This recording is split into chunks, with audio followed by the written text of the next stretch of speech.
Қазақстан Республикасының тәуелсіздік 30 жылдығымен құттықтай отырып, осы спорттық челленджді Шымкент қаласы полиция департаментінің атынан Түркістан облысы полиция департаментіне жолдаймыз.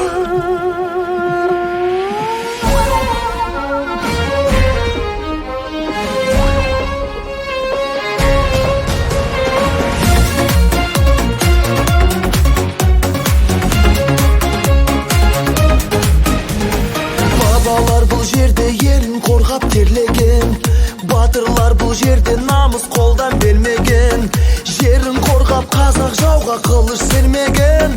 Қазақстаным, Қазақстаным, ал қазір мақтаныш бізге қазақ даласы, байлығы молдағы бар жау жүрек баласы, арманға бастаған құрылған көп қаласы.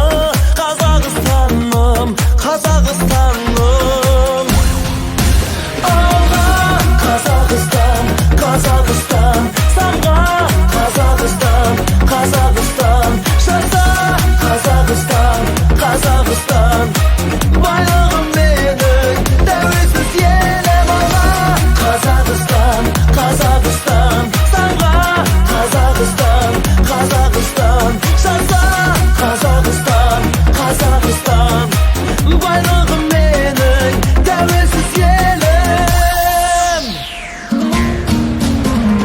Баршаға танылы ұлан байтақ жерім бар, егемен тәуелсіз қазыналы елім бар.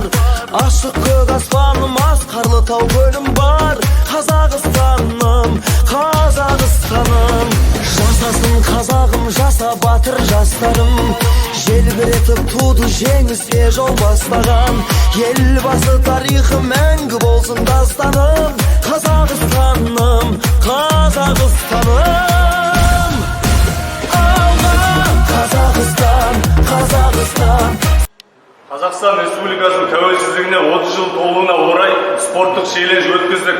Барша қазақстандықтарды спортпен шұғылдануға шақырамыз.